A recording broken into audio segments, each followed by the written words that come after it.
Alrighty guys, it is Monday, so we are here for a book club video with you guys. It is video number 3. There's always 5 videos for every book that we are reading. First book was the reveal. First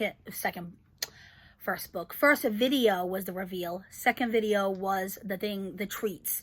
The things we're going to eat, drink, use while we read or listen to the book. The third video, which is today, is the suggestions for the following month. So basically what we'll read for March. Next week is the book club questions for the book we're currently reading. And then finally is the last one is the final wrap-up review. So if my math is correct in my calendar and my brain, I believe the review video will be March 3rd. So it basically takes us into a fresh month, I guess. Because ours are 5 weeks, they do go into the following month just for a little bit. But by the second week of March, we'll already be reading the new book. So, right now we are currently reading Never Lie by Freida McFadden. Let me know what you guys think of it down in the comments. If you started it, please no spoilers. I have not started it, but I am officially on vacation when you guys are watching this. It's my winter break, so I do plan on reading it this week.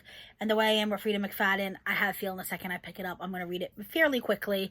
Majority of her books I have finished in one sitting, like The Inmate and The Housemaid. And The Boyfriend, now that I think of it. Okay, so I have 2 books. I really put some thought and care into it. With Monday, oh my god, I cannot talk. With March, being like, you know, the St. Patrick's Day theme, I thought I would go with 2 books that have like an Irish element to it. I have been dying to read this book for like the last 2 St. Patrick's Days. Well, not on St. Patrick's Day, but, you know, like March.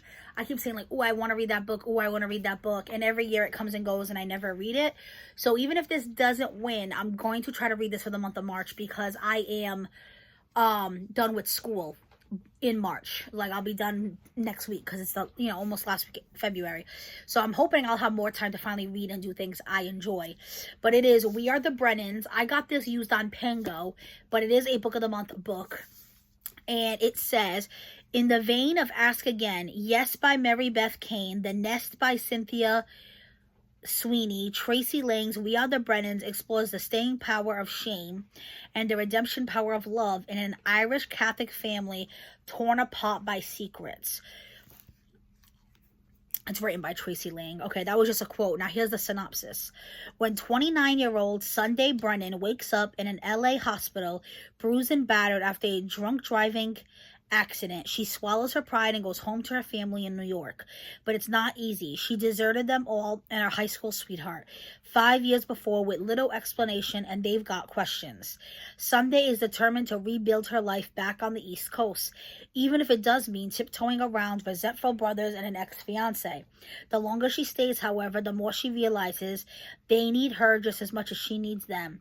When a dangerous man from her past brings her family's pub business to the brink of financial ruin, the only way to protect the Brennans is to upend all their secrets that have damaged the family for generations and will threaten everything they know about their lives.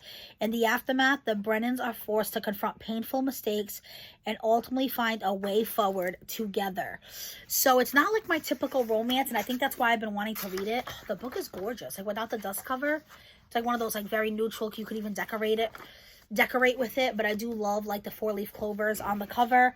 So I thought I would suggest this for book club for March. I have never read any Tracy Lang books before. It even says she lives in Manhattan, which makes sense since this book's based in New York. And it comes from a large Irish family with a few secrets of its own. That's funny. But, and you guys know I'm from the New England area, so it is interesting. And then the next one is Binding 13. So I'm going to be 100% upfront and honest with you guys. This is the first book that I have ever DNF'd, which means do not finish. But it was the audio version. I was a good chunk into, like maybe 30-40%. I just could not get into it. I didn't even remember what I was listening to. But I think, and I talked about this with you guys in the last book we read, which was Everyone on This Train is a Suspect. I struggle when audiobooks use people who have accents. And I don't want to come off as sounding privileged. I have my own accent. And you guys tell me that all the time. I have like a Boston accent. My dad has an accent. Like, I come from immigrants.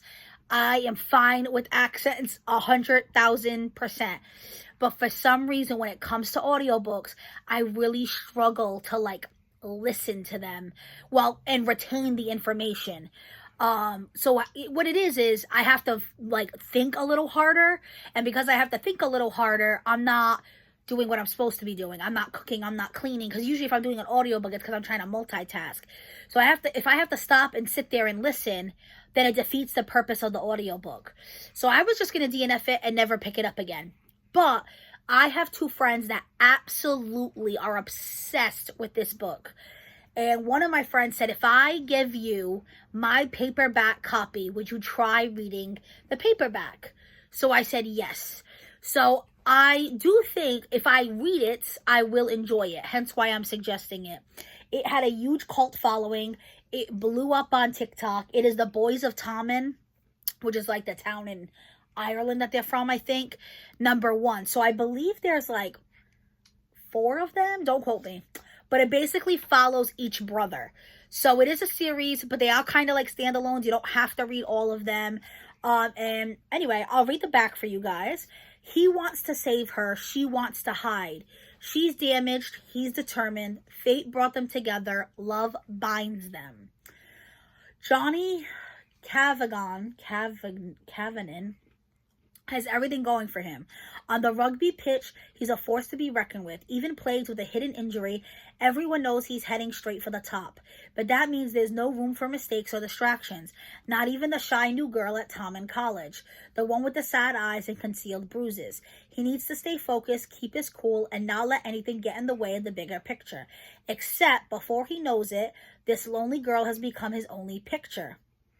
Life has never been easy for Shannon Lynch. Bullied and tortured, she arrives at Tommen College midway through the school year, praying for a fresh start and desperate to shake off the demons that plague her. But when she meets the notorious Johnny Kagan on her first day, her plans to keep a low profile are at serious risk as they fall into a complicated friendship and grapple with their undeniable chemistry. Hidden pain and complicated secrets threaten to be their undoing, but Johnny won't give up on Shannon, no matter what it might cost them both. I will say this is a big boy, so we would definitely have to use like all 5 weeks. So you might not want to vote for this if you're a slow reader, because it's 602 pages. But I figured I would throw it out there for a suggestion. I don't know about you guys, but March where I am is still like a brittle, cold month. It doesn't finally get nice here till like end of April. It literally snowed once on April 1st when I was a kid. So it's like, the light at the end of the tunnel, but like, let me hunker in, read one more big good book before winter is over. The time change happens in March. Like, March is like, spring is almost here and I love it. This also has smut, from what I've heard, a lot of smut. So unless you're okay with smut, which surprisingly, one of my friends who loves this book and really wants me to read it doesn't even like smut. So she kind of like reads over the smut scenes, but she read all of them. She knows all 4 or 5 brothers' names. She can, some of them she liked more than others, but Binding 13 is what starts the series. So I thought I would suggest it since it is based in Ireland. Try to be a little more diverse. Or we can do We Are the Brennans. Actually, let me give you the page count on this one. This one is definitely a lot smaller. 274. So that is the 2 books I'm suggesting. Don't forget to check out my friend Charmaine. She'll be suggesting some books as well. And we always take you guys' suggestions down in the comments. So put down some comments down there of some books you would like to read for March. And then there will be a voting poll on my community tab, I think. I am not sure. I will pin it in a comment. I'll have to text Charmaine and ask her in the morning. But I think she did the last one, so I believe I'm doing this one. But either way, it'll be either my community tab or Charmaine's. Usually by the end of the week, whenever this video goes up on the Monday, we try to have it up by the Friday, Saturday. So my 2 suggestions, We Are the Brennans by Tracy Lang and Binding 13 by Chloe Walsh. If you've read either of these, let me know what you thought of them. And don't forget to leave your suggestions down below. And watch my friend Charmaine. Be safe, guys.